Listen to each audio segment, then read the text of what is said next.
नमस्कार मित्रांनो, मी डॉक्टर नितीन झानप. तर आज आपण ब्राह्मणेतर चळवळ घेणार आहोत. ब्राह्मणेतर चळवळ मुख्यत्व, आता ही चळवळ आहे ना बघा, या चळवळीचा उगम आहे ना मुख्यत्व कुठे झालेला आहे बघा, महाराष्ट्र आणि तमिळनाडू, आणि त्यामध्ये पण महाराष्ट्रामध्ये ही जास्त फेमस राहिलेली. तर आता या पहिल्यांदा आपण हिचा अर्थ पाहणार आहोत. अर्थामध्ये काय पाहणार आहोत की बाबा, इंग्रजाच्या काळात जे ब्राह्मणेतर जे सर्व जाती होते ना, तर त्यांनी काय केलं, एकत्र येऊन जो ब्राह्मण जातींचा जो धार्मिक, शैक्षणिक आणि सामाजिक, आर्थिक वगैरे वर्चस्व आहे ना, त्याच्या विरुद्ध जो लढा दिला, कळलं, त्यालाच आपण काय म्हणतो, ब्राह्मणेतर चळवळ. आता त्यावेळेसचे एक प्रसिद्ध विचारवंत होते आणि तत्त्वज्ञ होते, तर्कतीर्थ एक होते. त्यांचं नाव होतं बघा लक्ष्मण शास्त्री जोशी. त्यांनी काय म्हणलं होतं की भारतीय जे प्रबोधनाची चर्चा आहे ना करताना त्यांनी आपल्या लेखामध्ये लिहिलं होतं की भारतातील जी ब्राह्मणेतर चळवळ आहे ना, त्याची तुलना त्यांनी काय केलं होतं, युरोपातील जी धर्मसुधारणा चळवळ आहे, त्यालाच आपण काय म्हणतो, रेनेसान्स म्हणतो, युरोपियन रेनेसान्स, त्याच्यासोबत त्यांनी तुलना केली होती. खूप इम्पॉर्टंट आहे, खूप वेळा विचारतात हा प्रश्न. नंतर आता ह्या चळवळीची म्हणजे स्टार्ट कुठून झालं ते बघा, लक्षात ठेवा, किंवा ओरिजिन आपण म्हणू शकतो. तर सत्यशोधक जी महात्मा फुलेंची म्हणजे त्यांनी चालू केलेली एक चळवळ होती. त्याच्यानंतर एक वेदोक्त प्रकरण म्हणजे सत्यशोधक, नंतर तिला पुन्हा शाहू महाराजांनी पुन्हा सुरू केलं होतं, आणि त्याच वेळेस शाहू महाराजांच्या काळात एक वेदोक्त प्रकरण झालं होतं. तर या दोन्ही चळवळीतून नाही का ब्राह्मणेतर चळवळीची मूर्तमेढ रोवली गेली असं म्हटलं जातं. म्हणजे महात्मा फुलेंची जी सत्यशोधक आणि शाहू महाराजांचं सत्यशोधक प्लस वेदोक्त, तर या दोन्हींना मिळून काय झालं, ब्राह्मणेतर चळवळ चालू झाली. तर यामध्ये दोन एक वेगवेगळे थोडा फरक आहे बघा. आता जी महात्मा फुलेंची जी सत्यशोधक होती ना, ती अराजकीय, म्हणजे त्यांना राजकीय नव्हतं, आणि त्याच्यामध्ये फक्त ब्राह्मण वृत्तीला विरोध होता. तर जी ब्राह्मणेतर नंतर चळवळ झाली ना, ही राजकीय होती, आणि याच्यामध्ये पूर्ण सगळ्याच गोष्टीला विरोध करण्यात आला होता. आता चळवळीचं आता जी ब्राह्मणेतर चळवळ झाली ना, त्याची कारणं काय होती, कशामुळे स्टार्ट झाली. एक तर काय होतं की ब्राह्मणांचं जे वर्चस्व होतं ना, त्याला विरोध करायचा होता, आणि दुसरं म्हणजे एक एडविन मॉन्टिगो डिक्लेरेशन आपण पाहिलेलं आहे की हे कधी असतं, कधी केलं त्यांनी 20 जुलै 1917ला. आणि त्यावेळेस त्यांनी नाही का जे नॉमिनेटेड मेंबर्स वगैरे नाही का, किंवा लोकनियुक्त वगैरे मेंबर आहेत इलेक्टेड, तर त्यांचे काय करत होतं, संख्या वाढवणार होती. आणि त्यामुळं मग प्रत्येक जे ब्राह्मणेतर वगैरे त्यांना काय वाटलं की जर याच्यामधून जर आपलं जे रिप्रेझेंटेशन आहे तर ते ब्राह्मणांना जास्त केलं तर ब्राह्मणेतर जे बाकी आहेत ना, त्यांना तेवढं रिप्रेझेंटेशन भेटणार नाही. त्यामुळं मग यावेळेस नाही का जे मेन मोटिव्ह होतं ना ब्राह्मणेतर चळवळ चालू व्हायची, ते इथून झाला. आता काही काही ओपिनियन येतं त्यांच्यानुसार काय म्हणजे की बघा, जेधी आणि जवळकर ना यांचं म्हणणं काय आहे की जी सत्यशोधक आणि ब्राह्मणेतर ना ह्या चळवळीत असा वेगळा काही फरक नाही. मात्र जे वालचंद कोठारी ना आणि श्रीपतराव शिंदे यांचं काय म्हणणं आहे की ह्या दोन्ही चळवळीमध्ये वेगवेगळा फरक होता. आता या चळवळीतून नाही का ब्राह्मणेतर काही संघटना स्थापन झालेल्या आहेत. आता या संघटनेमध्ये नाही का एक डेक्कन रयत समाज ही पहिली बघा, ऑगस्ट 1916 चालू झाली. ते ब्राह्मणेतरांची ही पहिली राजकीय संघटना आहे. खूप इम्पॉर्टंट, लक्षात ठेवा, MCQ विचारतात की ब्राह्मणेतरांची पहिली राजकीय संघटना कोणती होती, तर ती कोणती आहे, डेक्कन रयत समाज. आणि याच्यामध्ये नाही का काय उच्चवर्णामुळे जो दडपलेला मागास जातींचा जो दडपलेल्या जो मागास जातींना न्याय मिळवून देणं या संस्थेचं उद्देश होता किंवा हेतू होता. तर महाराष्ट्रात या संघटनेने काय केले, होम रूल जी चळवळ चालू केली होती लोकमान्य टिळकांना, तिला यांनी विरोध केला आहे. आता याच्यामध्ये नाही का लोक कोण, लक्षात ठेवा, AB लठ्ठे, वालचंद कोठारी, मुकुंदराव पाटील, CK बोले, रामचंद्र वडेकर आणि कवी नारायण टिळक अशी खूप इम्पॉर्टंट लोक होती. लक्षात ठेवा, आपल्याला विचारतात डेक्कन रयत समाज ना याच्याशी रिलेटेड कोणकोणती होती ते लक्षात ठेवा, हे नाव बाजूला साईड लिहिलेले. आता याच नाही का जे डेक्कन रयत समाज ना त्यांनी स्टार्ट केलं तर बघा, एक डेक्कन रयत नावाचं एक इंग्रजी वृत्तपत्र चालू केलं होतं त्यांचे विचार वगैरे नाही का लोकांपर्यंत पोहोचण्यासाठी. नंतर एक वर्षानेच एक्झॅक्ट, आता डेक्कन रयत जो समाज होता तो कधी 1916 चालू झाला होता, आणि एक्झॅक्ट एक वर्षानंतर 1917 काय झाले, राष्ट्रीय मराठा संघ चालू झालेला बघा, 26 ऑक्टोबर 1917 रोजी. आता याच्यामध्ये नाही का विठ्ठलरामजी शिंदे ना यांनी काय केलं, पुणे येथे या संघटनेची स्थापना केली होती. राष्ट्रीय सभेला अनुकूल धोरण या संघाने आखले होते. आणि आता या संघामध्ये स्थापन झालेले लोक म्हणजे सहभागी झालेले लोक कोण होते बघा, काशीनाथ जाधव, त्र्यंबक आवटे, नारायण येरवंडे आणि सखाराम पंत जेदे यांनी याच्यामध्ये सहभाग घेतला होता. नाव लक्षात राहू द्या. नंतर ऑल इंडिया जी मराठा लीग जी संघटना होती ना, ही संघटना राजर्षी शाहू महाराज, नंतर भास्करराव जाधव आणि श्रीपतराव शिंदे आणि बाबूराव जेदे यांनी पुणे येथे स्थापन केली होती, लक्षात ठेवा. नंतर या संघटनेच्या वतीने नाही का जॉईंट सिलेक्ट कमिटी पुढे नाही का एक साक्ष देण्यासाठी नाही का भास्करराव जाधव यांना इंग्लंडला पाठवण्यात आलं होतं.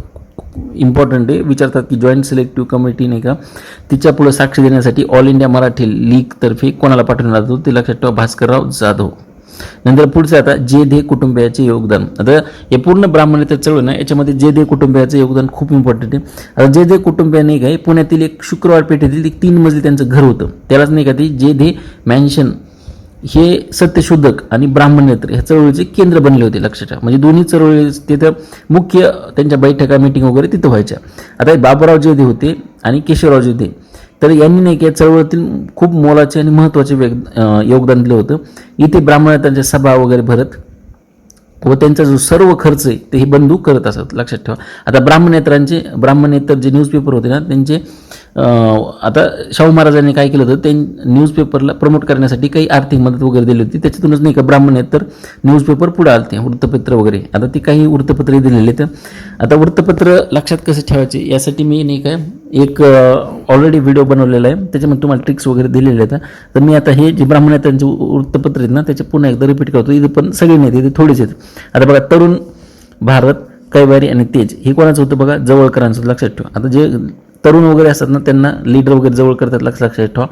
कैवारी आणि तेज आणि तरुणांना तेज वगैरे असतं हे लक्षात ठेवा. नंतर हंटर, आता हे कोणाचं होतं बघा, खंडेराव बागल. कुठून चालू झालं तर ते कोल्हापूरमधून. आता हंटर लक्षात ठेवा, हंटर बगल म्हणजे आपण हंटर बगलात ठेवतो असं लक्षात ठेवा. नंतर ब्राह्मणेतर, आता ब्राह्मणेतर काय व्यंकटराव गाडे किंवा गोड येते, तर ब्राह्मणेतर लोक नाही का लक्षात ठेवा गोड बोलतात असं लक्षात ठेवा. नंतर प्रबोधन, आता हे कोणाचं केसी ठाकरेचं आहे, फेमस आहे, कुठून चालू झालं तर पुण्यामधून. नंतर दीनमित्र हे कोणाचं आहे, मुकुंदराव पाटील तरवडीमधून. आता दीनमित्र आणि दीनबंधू एक आहे, तर यातलं दीनमित्र आहे ना म म्हणजे मुकुंदराव पाटील असं लक्षात ठेवा. नंतर जागृती कोणाचं बघा, भगवंतराव पाळेकर. कुठं चालू झालं ते बडोद्याला. नंतर विजयी मराठा हे श्रीपतराव शिंदे यांनी चालू केलं तर पुणे इथं. नंतर गरिबांचा कैवारी आणि भगवा झेंडा हे कोणी, बळवंतराव कृष्णजी पिसाळ यांनी चालू केलं, लक्षात ठेवा. आता कसं लक्षात ठेवणार बघा, पिसाळ म्हणजे कुत्रा ज्यावेळेस पिसाळतो ना तो गरिबांचा, कैवारी म्हणजे दुश्मन होतो असं लक्षात ठेवा. आता उलट लक्षात ठेवा, कैवारी म्हणजे चांगला असतं पण ही पिसाळ म्हणजे दुश्मन होतो असं लक्षात ठेवा. किंवा मग पिसाळल्यानंतर तो कोणाला पण जावतो ह्या टाईपमध्ये. आणि भगवा झेंडा. नंतर पुढचं आता तरुण मराठा आणि छत्रपती हे कोणाचं होतं बघा, सखाराम पांडुरंग सावंत यांचं न्यूजपेपर होतं. आणि प्रगती, डेक्कन रयत आणि जनविजय हे कोणाचं होतं, अण्णासाहेब लठ्ठे यांचं होतं. नंतर आता ब्राह्मणेतरांच्या चळवळीची वाटचाल कशी झाली बघा. आता ब्राह्मणेतरांची त्याच्यामध्ये काही काही घटना इम्पॉर्टंट झालेल्या होत्या. त्याच्यामध्ये नाही का पहिल्यांदा मराठीसाठी नाही का स्वतंत्र मतदारसंघाची मागणी करण्यात आली होती. आता मुंबई जे कायदे मंडळात होतं ना त्याच्यामध्ये मराठ्यासाठी नाही का स्वतंत्र मतदारसंघ असावं अशी मागणी कोणी केली होती, श्रीपतराव शिंदे, भास्करराव जाधव, शाहू महाराज, केशवराव जाधव या आदींनी मंडळींनी केली होती. यासाठी नाही का भास्करराव जाधव यांना लंडनला देखील पाठवण्यात आलं होतं. तर या मागणीस मात्र टिळक व त्यांच्या सहकार्यांनी विरोध केला होता. आता वीरा शिंदेंनी त्यावेळेस काय म्हणलं होतं की अशी मागणी म्हणजेच मूळ रोगापेक्षाही इलाज भयंकर असं केलं होतं, म्हणजे त्याला थोडं क्रिटिसिझम केल्यासारखं होतं.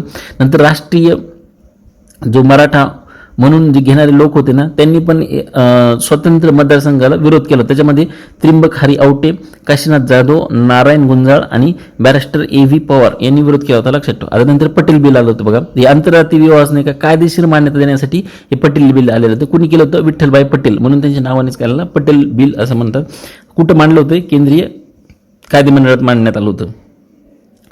तर हे बिल कधी 1919 मध्ये मांडण्यात आलं. हे बिल मंजूर व्हावं यासाठी नाही का ब्राह्मणेतर त्यांनी का बरेच प्रयत्न केले होते, पण या बिलास नाही का विरोध करणारे कोण होते, टिळक, कुर्तकोटी, मालवीय आणि टिळकांचे काही अनुयायी होते ना त्यांनी विरोध केला होता. आता याच घटनेवर आधारित नाही का मग प्रणय प्रभाव हे नाटक कोणी लिहिलं होतं, दिनकरराव जवळकरांनी लिहिलं होतं. आता पटेल आहेत ना, पटेलांनी जो बिल होतं ना, पटेल बिलांना पाठिंबा देणारे लोक कोण होते बघा, खापर्डे, जिन्ना, रवींद्रनाथ टागोर, अरविंद घोष, लाला लजपत राय, अण्णासाहेब भोपटकर. आणि या बिलाला विरोध करणारे म्हणजे निषेध करण्यासाठी एक सभा घेण्यात आली होती. त्याच्या कोणाच्या अध्यक्षतेखाली होती बघा, डॉक्टर कुर्तकोटी यांच्या अध्यक्षतेखाली नाही का एक सभा घेण्यात आली होती. आणि या हजर राहिलेले भरपूर मेंबर होते, पण त्याच्यामध्ये मेन बघा शिवराम परांजपे, जनार्दन करंदीकर आणि सीताराम दामले हे होते. आता लोकमान्य टिळकांनी का मानपत्र देण्यास विरोध तो पण या ब्राह्मणेतर संघटनेने केला होता. तरी ज्यावेळेस नाही का लोकमान्य टिळक इंग्लंडहून परत आल्यावर पुणे नागरिकांकडून पुण्याचे नागरिक आहेत ना त्यांच्याकडून काय झालं, त्यांना टिळकांना मानपत्र देण्याचा कार्यक्रम ठेवण्यात आला होता. पण ब्राह्मणेतरने त्यांनी विरोध केला. तरीही सत्काराचा कार्यक्रम झाला. त्यामध्ये नाही का हरी पिराजी धायगुडे यांनी उघडपणे नाराजी व्यक्त केली होती. तसेच विरोध करणाऱ्यामध्ये मग रँगलर परांजपे, वीरा शिंदे, वारा कोठारी आणि शिवराम कांबळे आणि केशवराव जयदे, दिनकरराव जवळकर आदी होते. तर त्यावेळेस नाही का एक माधवराव पटवर्धन, त्यालाच आपण कवी माधव जुलियन असं पण म्हणतात, यांनी नाही का म्हणजे जो टिळकांना देण्यात आलेला जो मानपत्राचा होता ना त्याच्या विरुद्ध देऊ नये म्हणून असा ठराव मांडला होता. तर विचारतात कुणी मांडला होता, ते कवी माधव जुलियन यांनी मांडला होता, लक्षात ठेवा. नंतर छत्रपती मेळावा, जसं गणपती मेळावा का शिव त्या टाईपमध्ये नाही का त्यांना विरोध करण्यासाठी वगैरे केशवराव जयदे यांनी काय केलं, 1922 मध्ये नाही का छत्रपती मेळावा चालू केला होता. आता दिनकरराव जवळकरांनी काय केलं, त्यासाठी नाही का छत्रपती पद्यसंग्रह पुस्तिका काढली होती. आणि यात त्यांनी काय केलं, शिवाजी महाराज, शाहू महाराज, महात्मा गांधी यांच्याविषयी आदर व्यक्त केला होता. तर ब्राह्मण जाती, धर्म व इतर संत रामदास वगैरे यांच्यावर टीका केली होती. तर जवळकरांचे नाही का एक शिवाजी आमचा राणा हे गीत पण त्यावेळेस नाही का खूप गाजलं होतं, लक्षात ठेवा. नंतर आता शिवस्मारक वाद, हा पण खूप इम्पॉर्टंट घटना आहे ब्राह्मणेतर चळवळीशी रिलेटेड. तर 1917 मध्ये काय झालं, तर ग्वाल्हेरचे खासेराव पवार आणि बडोद्याचे खासेसाहेब जाधव यांनी काय केलं, एक शिव स्मारकाची योजना मांडली होती की आपलं शिवाजी महाराजांचं एक स्मारक असावं. मग छत्रपती शाहूंनी काय केलं, तर गव्हर्नरची भेट घेऊन या स्मारकास नाही का भेट द्यावा म्हणून प्रिन्स ऑफ वेल्स यांना निमंत्रण देण्यात आलं होतं. पण म्हणजे त्यांनी यावं असं त्यांनी म्हणलं. पण तेव्हा जे प्रिन्स ऑफ वेल्स किंवा गव्हर्नर होते ना, तर प्रिन्स ऑफ वेल्सच्या अगोदर गव्हर्नर यांनी काय केलं, नकार दिला. काय म्हणले की जोपर्यंत एखाद्या विशिष्ट जातीसाठी हे स्मारक असेल, पहिल्यांदा कसं म्हणले होते की जे स्मारक आहे ना फक्त मराठ्यांसाठी असावं. मग त्यांचं काय म्हणणं होतं, जोपर्यंत एखाद्या विशिष्ट जातीसाठी हे स्मारक असेल तर प्रिन्स येणार नाहीत असं म्हणणं होतं. मात्र छत्रपती शाहू महाराजांची जी कल्पना होती, शिवस्मारक केवळ मराठा जातीमार्फतच बांधावे अशी होती.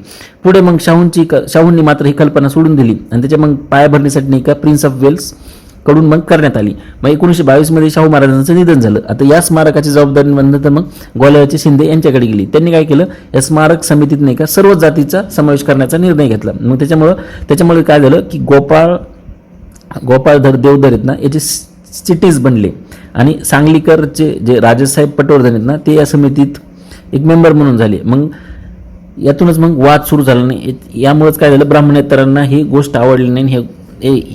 हे जे प्रकरण ना पुन्हा आणखीनच वाढत गेलं. नंतर मग एक आता जो पुतळ्याचा जो कोनशिलाचा समारंभ होता ना, ते ब्रिटिशचे युवराज होते आणि त्यांच्या हस्ते 19 नोव्हेंबर 1921 रोजी झाला होता. तर या समारंभात नाही का पाटील परिषद देखील भरवण्यात गेली होती. तर यात बाबूराव जगताप यांनी काय केलं, तर एक संत तुकाराम नावाचं नाटक बसवलं होतं आणि त्यात ते स्वतः तुकाराम होते. लक्षात ठेवा, संत तुकाराम नाटक कोणी बसवलं होतं आणि तुकारामाची भूमिका कोणी साकारली होती असं विचारू शकतात. ते लक्षात ठेवा, कोण आहे ते, बाबूराव जगताप. नंतर शिवस्मारकाची जबाबदारी शाहूंचे पुत्र राजराम महाराज यांच्याकडे आली आणि शिवरायांचा जो अश्वरूढ म्हणजे घोड्यावर बसलेला जो पुतळा होता ना, ब्रॉन्झचा पुतळा उभा करण्याचे काम कोणाला दिलं, एक शिल्पकार होते नानासाहेब करमकर यांना देण्यात आलं. त्यांनी या अनुभवावर नाही का आधारित त्यांचा जो शिवाजी महाराजांचा पुतळा बांधण्यात किंवा उभा करण्यात त्यांना जो अनुभव आला आणि त्या आधारित त्यांनी काय केलं, एक स्मारकाची जन्मकथा ही एक पुस्तिका लिहिली. इम्पॉर्टंट आहे, लक्षात ठेवा, एक स्मारकाची जन्मकथा आहे. कोण लिहिलं आहे, तिथं ते शिल्पकार होते नानासाहेब करमकर, त्यांनीच लिहिलं होतं. नंतर आता महात्मा फुले पुतळा प्रकरण. आता महात्मा फुले ना यांचा पुतळा बसावा अशी मागणी सर्वप्रथम कोणी केली ती केशवराव जयदे यांनी 1925 साली केली. आता जयदे नाही का त्यावेळेस जी नगरपालिका होती ना पुण्याची महानगरपालिका, त्याचे ते सदस्य होते. तसेच याआधी नाही का टिळक व चिपळूणकर यांचे पुतळे देखील पालिकेने बसवले होते. मग त्यामुळेच यांनी पण मागणी केली की महात्मा फुलेंचा पुतळा पण बसवण्यात यावा. आता टिळकांचे अन्वय होते त्यावेळेस भास्करराव भोपटकर, तर त्यांनी नाही का त्यांचं एक न्यूजपेपर होतं. आता भोपट असं लक्षात ठेवा, भोपटकरांचा भाला असं लक्षात ठेवा. त्यांनी काय केलं, याच्यामध्ये टीका केली. त्यांचं काय म्हणणं होतं की फुलेंच्या पुतळ्यासाठी कोल्हापूरला योग्य जागा आहे, पुणे नाही. त्यांचं म्हणणं होतं की पुण्यातील लोकांची त्यांनी काय सेवा केली असं. नंतर मग गणपतराव नलावडे यांनी काय केलं, सत्यशोधक की ख्रिस्तीशोधक असं टीका केली फुलेंवर. मग याला उत्तर म्हणून देशाचे दुश्मन हे पुस्तक कोण लिहिलं, जवळकरांनी. आता त्याच्यानंतर मग देशाचे दुश्मन या पुस्तकाचं निर्माण झालेला वाद. आता पुढे काय झालं, 1925 साली नाही का दिनकरराव जवळकर यांनी पुस्तक लिहिलं. त्याची प्रस्तावना होती ना ती केशवराव बागडे यांनी लिहिली होती आणि प्रकाशक होते ते केशवराव जेधे होते. आणि त्याचं मुद्रक होतं ना, मुद्रण त्याने कोण केलं होतं, ते रामचंद्र लाड यांनी. तर मग आता याला जे टिळक आणि चिपळूणकर वगैरे ना याच्यामध्ये नाही का देशाचे दुश्मन याच्यामध्ये नाही का त्यांना टीका केली होती यांच्यावर, चिपळूणकर वगैरे. तसेच या पुस्तकातून ब्राह्मणांना उद्देशून टीका पण केली होती. तर या पुस्तकाचे श्रीपतराव शिंदे, मुकुंदराव पाटील यांनी काय केलं, तर कौतुक केलं होतं. तर भास्करराव जाधव यांनी पण त्यांना ते आवडलं नव्हतं. तर जे टिळक भक्तांनी काय केलं, तर निषेध करण्यासाठी एक सभा घेतली होती आणि त्याच्यानंतर त्यांनी काय केलं, खटला भरवला याच्या अंदर. मग या फ्लेमिंग त्या न्यायालयाचे जज होते, त्यांनी काय केलं, न्यायालयाने जवळकर, लाड यांना आरोपी ठरवून 1 वर्षाची कैद, 250 रुपयाचा दंड ठरवला. तर बागडे आणि जेदे यांना 6 महिन्याची शिक्षा आणि 100 रुपयाचा दंड दिला. परंतु या निकालाविरुद्ध नाही का सत्र न्यायालयात जे लॉरेन्स जज होते त्यांच्याकडे अपील करण्यात आली आणि हे अपील जे वकील म्हणून कोणी काम केलं त्यावेळेस बाबासाहेब आंबेडकरांनी केलं. तर हे खटल्यातील उणीवा दाखवल्या आणि सर्वांना त्यांनी काय केलं, दोषमुक्त केलं, म्हणजे सर्वांची निर्दोष मुक्तता करण्यात आली. आता श्रीधर पंत टिळक व ब्राह्मणेतर चळवळ. आता श्रीधर पंत टिळक कोण होते, लोकमान्य टिळकांचे मुलगा होता. तर लोकमान्य टिळकांचा कसा होता, ब्राह्मणेतर चळवळ विरोध होता, पण टिळकांचा जो मुलगा होता श्रीधर पंत यांनी काय केलं, फुले जन्मशताब्दी निमित्त नाही का ब्राह्मणेतरांना मेजवानी म्हणजे जेवण, सगळ्यांना जेवण्यासाठी इन्व्हाइट केलं. तर श्रीधर पंतांनी पुण्यात समाज समता संघाची शाखा स्थापन केली होती स्वतःच्या वाड्यामध्ये. 1928 मध्ये पण त्यांनी काय केलं, आत्महत्या केली.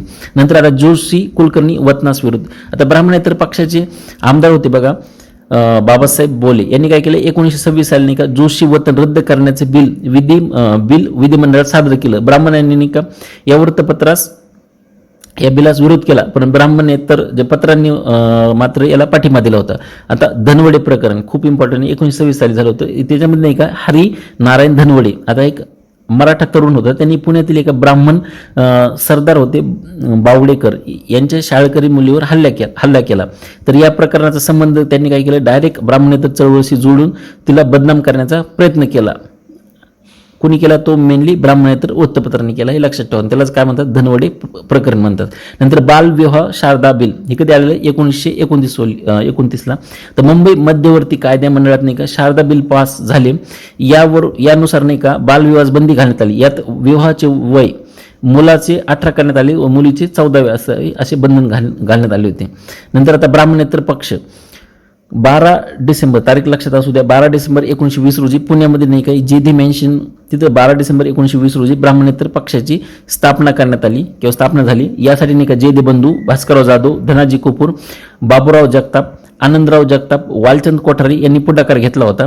तर ब्राह्मणेतर चळवळीचे जे हेतू होते ते याही पक्षाचे होते असं होतं. नंतर 1920 सालपासून ते 1938 पर्यंत ब्राह्मणेतर पक्ष मुंबई कायदे मंडळात अस्तित्वात होता. 1920 पासूनच्या 5 निवडणुकात या पक्षाचे सरासरी 12 ते 15 आमदार निवडून येत होते किंवा आले होते. भास्करराव जाधव 1926-27 मध्ये शिक्षण मंत्री, तर सिद्धप्पा कांबळी, नंतर धनाजी शहा कपूर यांनी मंत्रिपद भूषवले होते. या आमदारांनी सरकारी नोकऱ्यांमधील ब्राह्मणेतरांचे अल्प प्रमाण, प्राथमिक शिक्षण, तसेच देवदासी प्रथा, कायद्याने दिली जाणारी वाईट वागणूक यासंबंधीचे प्रश्न विचारले होते. नंतर 1924 साली बेळगाव, 1925 साली अमरावती, 1926 साली मोर्शी इथे या पक्षाचे अधिवेशन घेण्यात आले होते. तर पक्षाला अखिल भारतीय स्वरूप देण्याचा पण प्रयत्न झाला होता. ब्राह्मणेतर पक्षात नाही का 1937 साली मात्र फूट पडली. तर कुपर व जवळकर यांनी काय केलं, नागरिक शेतकरी पक्ष स्थापना केली आणि त्याआधीच 1936 सालीमध्ये नाही का दौंड मुंबई व सावंत म्हणजे नाशिक यांनी काय केलं तर मुंबई इलाखा शेतकरी पक्षाची स्थापना केली होती. नंतर मग 1938 साली ब्राह्मणेतर पक्ष काँग्रेसमध्येच विलीन झाला आणि मुंबई प्रांतिक ब्राह्मणेतर पक्षाच्या चौथं जे अधिवेशनचे अध्यक्ष होते ना ते खासेसाहेब पवार हे होते. नंतर आता ब्राह्मणेतर चळवळीचे नेतृत्व, आता याच्यामध्ये नाही का 2-3 लोक महत्वाचे. त्याच्यामध्ये पहिले भास्करराव जाधव यांचा जन्म 1867 आणि मृत्यू 1950 आहे. आता जेधे आणि जवळकर यांच्याही अगोदर जर चळवळीचे नेतृत्व कोणी केलं असेल ते भास्करराव जाधव यांनी होते. 1911 साली नाही का ज्यावेळेस सत्यशोधक अधिवेशन शाहू महाराजांच्या अंडर पुनरुज्जीवन करण्यात आलं होतं सत्यशोधक चळवळीचं, त्यावेळेस त्याचे अध्यक्ष कोणते, भास्करराव जाधव होते. आणि त्यांनी त्यांच्या मार्फत नाही का त्यांनी मग जो सत्यशोधक समाजाचा प्रसार करण्यासाठी नाही का तमाशाचा वापर केला होता, लक्षात ठेवा. नंतर त्यांनी घरचा पुरोहित हे पुस्तक पण लिहिलं होतं. कोण लिहिलं होते, भास्करराव जाधव यांनी. तर त्याचा जन्म कधी झाला बघा 1867 साली, कुठं अलिबाग जवळ. 1892 साली त्यांनी काय केलं, BA एलिफेस्टन कॉलेजमधून नाही का शिक्षण पूर्ण केलं. नंतर कोल्हापूरचे असिस्टंट सुभेदार म्हणून पण त्यांची नेमणूक केली होती शाहू महाराजांनी. नंतर कोल्हापूर नगरपालिकेचे सर्वाधिकारी पण झाले होते. 1913 साली ते अर्बन कोऑपरेटिव्ह बँकेची स्थापना त्यांच्यामार्फत करण्यात आली होती. नंतर त्यांनी घरचा पुरोहित हे पुस्तक पण लिहिलं, सांगितलं ऑलरेडी. नंतर 1911 मध्ये नाही का सत्यशोधक समाजाचे अध्यक्ष झाले होते आणि मराठ्यासाठी स्वतंत्र मतदारसंघ असावा यासाठी त्यांना लंडनला पाठवण्यात आलं होतं, मला ऑलरेडी सांगितलं मी. नंतर दिल्लीच्या मंत्रिमंडळात त्यांनी मध्य विभागातून नेतृत्व केलं होतं त्यांनी आणि गोलमेज परिषदेसाठी त्यांना पण लंडनला पाठवलं होतं. गोलमेज परिषदेला ही हजर राहिलेली व्यक्ती आहेत. कोण? भास्करराव जाधव. नंतर केशवराव जेदे. आता यांचा जन्म 1896, मृत्यू 1959. जन्म कुठे झालेला आहे? पुण्यात झालेला आहे. आता त्यांचे जे आजोबा होते बघा, कान्होजी जेदे, तर यांनी काय केलं, विजापूरच्या जे आदिलशाहीच्या नोकरीत असताना नाही का, जेव्हा शिवाजी महाराजांनी नाही का अफजल खान विरुद्ध चळवळ केली होती त्यावेळेस त्यांनी मदत केली होती. तर जे दे करीना म्हणून एक पुस्तक आहे, त्यामध्ये त्यांचे असं म्हणजे तो स्टोरी लिहून ठेवलेली आहे, लक्षात ठेवा, जे दे करीना म्हणून. नंतर शिवाजी मराठा हायस्कूल नाही का, इथं त्यांनी शिक्षक म्हणून पण काम केलेलं आहे. नंतर जे दे मॅन्शन, आता पुणे शुक्रवार पेठेत नाही का, इथं सत्यशोधक आणि ब्राह्मणेतराचे केंद्र होते बघा. नंतर छत्रपती मेळा. आता प्राथमिक शिक्षण सक्तीचे व मोफत करण्यासाठी नाही का त्यांनी प्रयत्न केले होते. नंतर टिळकांना मानपत्र देण्यास त्यांनी विरोध केला होता. नंतर शिवस्मारक त्यांनी नाही का एक साप्ताहिक होतं वर्तमानपत्र, ते पण त्यांनी चालवलं होतं. त्याच्यात त्यांचा जो तरुण मराठा जो पक्ष होता ना, त्याच्या प्रचारार्थ त्यांनी सुरू केलं होतं. नंतर त्यांनी पार्वती व महाड सत्याग्रहात पण भाग घेतला होता. त्यांनी सविनय कायदेमंडळ, जी कायदेभंग चळवळ होती ना, सिव्हिल डिसओबिडियन्स, त्याच्यामध्ये पण त्यांनी भाग घेतला होता. त्याच्यामुळे त्यांना तुरुंगवास झाला होता. 1934 साली त्यांनी मध्यवर्ती कायदेमंडळात नाही का काँग्रेसकडून त्यांची म्हणजे निवडून आली होती. नंतर त्यांच्यासोबत नाही का काकासाहेब गाडगीळ पण होते. 1938ला महाराष्ट्र काँग्रेसच्या अध्यक्षपदी पण त्यांची निवडणूक झाली होती. 1948 साली केशवराव जेदींनी नाही का काँग्रेस सोडलं आणि शेतकरी पक्षाची स्थापना केली. आता त्यांनी पक्ष स्थापनामध्ये त्यांचे जे सहकारी होते त्याच्यामध्ये भाऊसाहेब राऊत होते, शंकरराव मोरे होते आणि कृष्णाजी खाडीलकर होते, लक्षात ठेवा. म्हणजे एक दाभाडी अधिवेशन झालं होतं, त्याचे ते अध्यक्ष होते जेधे. नंतर त्यांनी नाही का पुणे महानगरपालिकेचे सदस्य असताना नाही का 1925 साली काही ठराव मांडले होते. त्याच्यामध्ये महात्मा फुलेंचा पुतळा आणि मस्तानीचा पुतळा बसवण्याचा त्यांनी ठराव मांडलेला होता, लक्षात ठेवा. नंतर 1954 साली नाही का शेकापचा राजीनामा देत परत ते काँग्रेसमध्ये आले होते. नंतर 1957 साली त्यांनी बारामती मतदारसंघातून लोकसभेवर निवडून गेले होते. नंतर संयुक्त महाराष्ट्र चळवळीत त्यांनी सहभाग केला होता, महत्त्वाचे. आणि गोवा मुक्ती जी चळवळ होती त्यात पण त्यांनी सहभाग नोंदवलेला आहे. नंतर 1948 साली महाराष्ट्राच्या पहिल्या जे तमाशा परिषदेचे ते अध्यक्ष होते. आणि 1931 साली मुंबईचे जे सत्याग्रह वर जो मुंबईच्या सत्याग्रहावर त्यांनी एक पोवाडा लिहिला होता, लक्षात ठेवा. नंतर दिनकरराव जवळकर, आता यांचा जन्म 1898ला आणि मृत्यू 1932 साली झालेला आहे. आता पुणे येथील नाही का मॅट्रिकपर्यंत त्यांनी शिक्षण घेतलं. नंतर कोल्हापूर इथे त्यांनी तरुण मराठा हे न्यूजपेपर जे पत्र होतं शाहू महाराजांच्या आर्थिक मदतीने काढलं. नंतर पटेल बिलाच्या स्मरणार्थ त्यांनी प्रणय प्रभाव, आता लक्षात ठेवा जवळकरांनी का खूप लेखन केलेलं आहे. म्हणजे जेव्हा पण एखादा कॉन्ट्रोवर्शियल इश्यू यायचा त्यावेळेस जवळकर एक काहीतरी त्यांच्या लेखनातून ते तो इश्यू आणखीन चांगल्या प्रकारे मांडण्याचा प्रयत्न करायचे. ज्यावेळेस पटेल बिलाचं आलं होतं त्यावेळेस त्याच्या स्मरणार्थ किंवा सपोर्ट करण्यासाठी त्यांनी काय केलं होतं, प्रणय प्रभाव हे नावाचं एक नाटक लिहिलं होतं. यात आंतरजातीय विवाहाचे समर्थन करण्यात आले होते, ज्याच्यावर नंतर बंदी घालण्यात आली होती. नंतर पुण्यातील जे शिवस्मारकाच्या वादाच्या वेळी त्यांनी काय केलं, शिवस्मारक हे पुराण पुस्तक लिहिलं होतं. नंतर आपल्या मताला ते विरोध करणाऱ्यावर त्यांनी काय केलं होतं, त्यावेळेस टीका केली होती. नंतर जवळकर यांनी जेदेसोबत नाही का छत्रपती मेळावा सुरू करून विरोधकावर टीका केली होती. यासाठी त्यांनी मग काय केलं, छत्रपती पद्यसंग्रह प्रसिद्ध केलं होतं.